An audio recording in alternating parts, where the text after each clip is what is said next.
नमस्कार दोस्तों। ब्रह्म ऋषि सुभाष पत्री जी ने अपने जीवन काल में अनेक बड़े बड़े कार्यक्रम किए। हर साल पिरामिड वैली इंटरनेशनल में बुद्ध पूर्णिमा महोत्सव मनाया जाता था और बुद्ध पूर्णिमा महोत्सव के समय पत्री जी अपने संदेश देते थे। पत्री जी द्वारा दिए गए सारे संदेश तेलुगु भाषा में होने के कारण हिंदी बोलने वाले साधकों तक वो पहुंच नहीं पाते थे। पत्री जी से इजाजत लेकर उन संदेशों का हिंदी अनुवाद किया गया और उसकी एक पुस्तक बनाई गई। उस पुस्तक का नाम है बुद्ध बनो। 2010 से हमें जो भी पत्री जी के संदेश मिले, हमने उनका अनुवाद करके पुस्तक पत्री जी के हाथों से रिलीज कराई और उसमें सभी बुद्ध पूर्णिमा महोत्सव के संदेश संकलित किए गए। आप सब तक वो संदेश पहुंचे, इसके लिए ये एक प्रयास किया जा रहा है कि जो लोग पढ़ नहीं पाते हैं किसी कारण से, तो वो सुन सकें पत्री जी के संदेश। तो ये पत्री जी के संदेशों का संकलन जो इस डिजिटल मीडिया के माध्यम से आप तक पहुंचाने का विचार आया, उसी कड़ी को शुरू करते हुए मैं 2010 से उस पुस्तक से बुद्ध पूर्णिमा के संदेश आप तक पहुंचाने का प्रयास कर रही हूं। आशा करती हूं आप सबको ये प्रयास पसंद आएगा, ताकि पत्री जी का अनमोल ज्ञान, दिव्य ज्ञान हर एक साधक तक पहुंचे, चाहे वो किसी भी माध्यम से पहुंचे, पुस्तक के माध्यम से पहुंचे, डिजिटल मीडिया के माध्यम से पहुंचे, वर्कशॉप के माध्यम से पहुंचे, बस वो संदेश पहुंचने चाहिए। आप सभी का बहुत बहुत आभार, धन्यवाद कि आप अपने सुझाव देते हो और फिर कुछ नया करने की प्रेरणा मिलती है। तो आइए शुरुआत करते हैं 2010 बुद्ध पूर्णिमा से पत्री जी का पहला संदेश।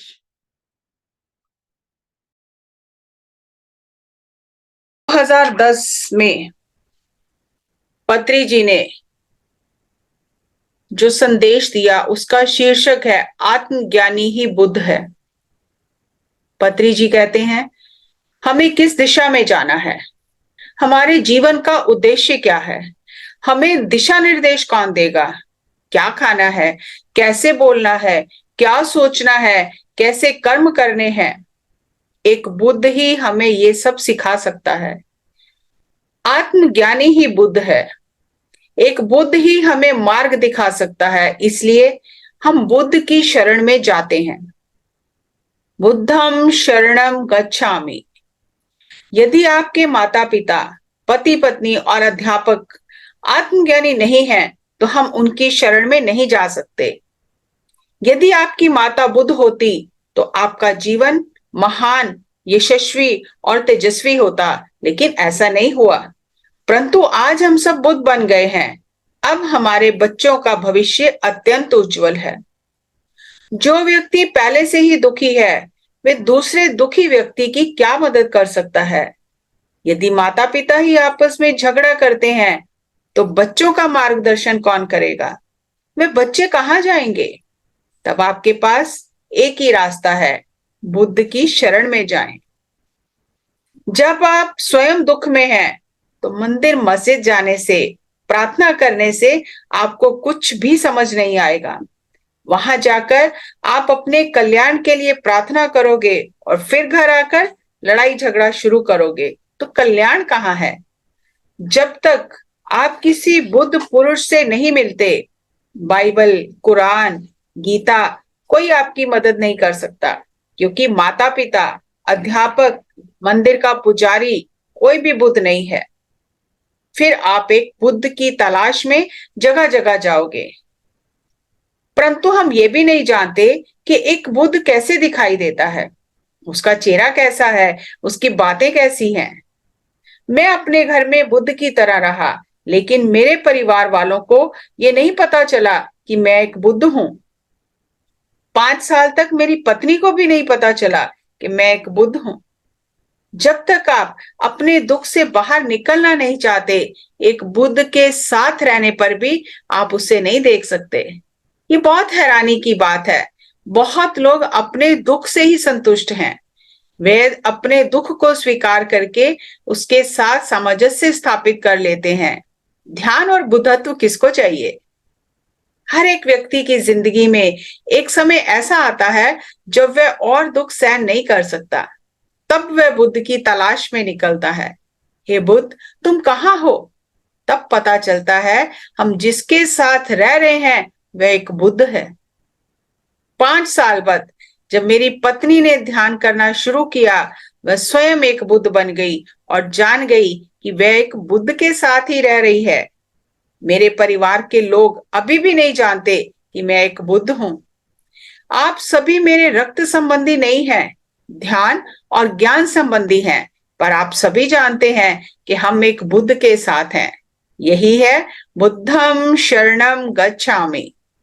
जब शिष्य तैयार होता है तो गुरु प्रकट होता है।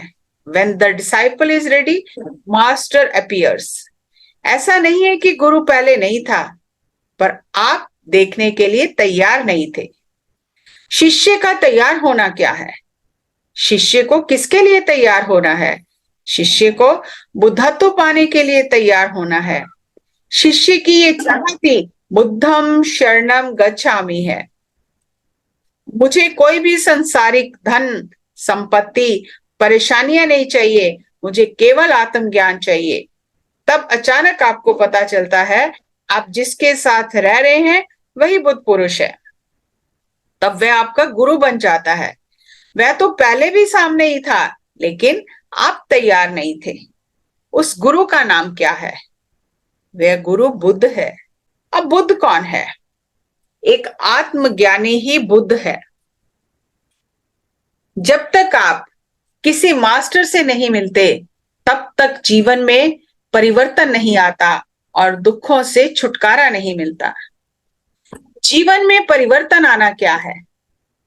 जब आप किसी मास्टर से मिलते हो तो मास्टर पूछेगा, क्या आप अपने धर्म का पालन कर रहे हो या अधर्म का? नहीं स्वामी जी, मेरा जीवन दुख और बीमारी से भरा है, मैं जीना चाहता हूं, मैं अभी मरना नहीं चाहता, मैं क्या करूं? वह आपको बताएगा, आपके माता पिता, पड़ोसी, पति पत्नी, भाई बहन, कोई भी दूसरा व्यक्ति आपके दुख का कारण नहीं है। आपका अधर्म ही आपके दुख का कारण है। धर्मम शरणम गच्छामि। मैं भी धर्म का पालन कर रहा हूं, आप भी धर्म का पालन करो। ये धर्म क्या है? धर्म 2 तरह का है। पहला, शरीर के प्रति मेरा धर्म। दूसरा, मन के प्रति मेरा धर्म। शरीर के प्रति धर्म यानी शरीर को उचित आहार और आराम देना। मन के प्रति मेरा धर्म यानी मन को उचित आराम देना, अर्थात ध्यान करना। मन का उचित भोजन क्या है? किसी बुद्ध के मुख से निकले हुए शब्द मन का भोजन है। इसलिए हम बुद्ध की शरण में जाते हैं। एक बुद्ध के प्रवचन ही मन का उचित आहार है। जो बुद्ध नहीं है, उसके शब्द मन के लिए जहर हैं। मेरे बड़े भाई ने इंजीनियरिंग की पढ़ाई की। परिवार में सभी चाहते थे कि मैं डॉक्टर बनूं, लेकिन मुझे सीट नहीं मिली। मैं सुबह आत्महत्या करने के लिए गया। वहां तालाब में पानी बहुत ठंडा था। मैं वापस आ गया। मुझे जीने और मरने दोनों के लिए गर्म पानी चाहिए। ये समाज आपको आत्महत्या करने के लिए मजबूर कर देता है। याद रखें, हर व्यक्ति अपनी जिंदगी में एक समय आत्महत्या करना चाहता है। इसलिए आप बुद्ध की शरण में जाना चाहते हो, क्योंकि बुद्ध के पास अमृत है, अज्ञानी के पास जहर है। जब आप बुद्ध से मिलते हो, वह आपके कर्मों का निरीक्षण करता है। कहाँ आप धर्म का पालन कर रहे हैं, कहाँ अधर्म कर रहे हैं, आप क्या क्या गलत कर रहे हैं, क्या सही कर रहे हैं। वह आपको धर्म, अधर्म और सही गलत का उचित ज्ञान देगा। आप मांसाहार कर रहे हैं और अपने शरीर को आराम नहीं दे रहे हैं, यही दुख का कारण है। आप अपने मन को विश्राम नहीं दे रहे, यही समस्या है। यदि आप 3 दिन तक लगातार ना सोए तो शरीर की स्थिति क्या होगी? अत्यंत भयानक। यदि आप अपने मन को आराम नहीं दे रहे, हर वक्त चिंता, फिक्र, सोच विचार में उलझे हैं, तो मन की क्या स्थिति होगी? वे आत्मघाती, उग्रवादी की तरह हर किसी को मरने मारने के लिए तैयार रहेगा। जिस प्रकार नींद में शरीर को आराम मिलता है, ध्यान से मन को विश्राम मिलता है। जिस प्रकार नींद के बिना शरीर बेचैन हो जाता है, उसी प्रकार ध्यान के बिना मन बेचैन हो जाता है। ध्यान मन का आराम है, नींद शरीर का आराम है। जो चीज आपके शरीर की मदद करती है वह शरीर के लिए सही है। जो शरीर को नुकसान पहुंचाती है वह शरीर के लिए जहर है। यदि माता पिता बच्चों को मांसाहार देते हैं तो वे अपने बच्चों को जहर दे रहे हैं। ऐसा जहर खाने से बच्चे का क्या होगा? वह वीरप्पन या अंगुलीमाल ही बनेगा। अंगुलीमाल भी जब बुद्ध से मिला तो आत्मज्ञानी हो गया। बुद्ध से पहले वे कई लोगों से मिला होगा, लेकिन उसका जीवन नहीं बदला। एक बुद्ध जब अंगुलीमाल से मिलता है तो उसको जीव हत्या और मानव हत्या छोड़ने का उपदेश देता है। वह उसे ध्यान करना सिखाता है और कहता है, अपने शरीर और मन को जहर देना बंद करो। इस जहर की वजह से ही जीवन दुखों से भरा है। बुद्ध आत्मा, परमात्मा, सर्वात्मा की बात नहीं करता। ये सब बातें सही हैं, पर वह पहले आपको शरीर और मन की उचित देखभाल करना सिखाता है। यदि आप शरीर और मन के साथ बुरा व्यवहार कर रहे हैं तो आपको बुद्धि नहीं है। जो शरीर और मन की उचित देखभाल करता है वही बुद्ध पुरुष है। मैं क्या करता हूं? मैं दो चीजें करता हूं। मैं शाकाहारी भोजन लेता हूं और ध्यान करता हूं। मान लो या कोई भी नहीं, मैं अकेला हूं तो मैं ध्यान करूंगा। जब मेरे पास लोग आते हैं तो मैं उनको भी ध्यान करने के लिए कहूंगा। धर्म में केवल दो ही चीजें आती हैं, शरीर और मन को उचित विश्राम दें। सब लोग नींद में शरीर को आराम देते हैं, पर मन के लिए कोई आराम नहीं है। कोई भी शरीर मन की उचित देखभाल नहीं कर रहे हैं। आप जरूरत से ज्यादा खाते हैं, ये शरीर के प्रति दुर्व्यवहार है। शरीर धर्म: युक्ताहार, मिताहार, निराहार और नींद, ये शरीर की उचित देखभाल करने का नियम है। सप्ताह में 1 दिन उपवास करें, क्योंकि उपवास करने से शरीर के सभी अंगों को आराम मिलता है और वे ऊर्जावान हो जाते हैं।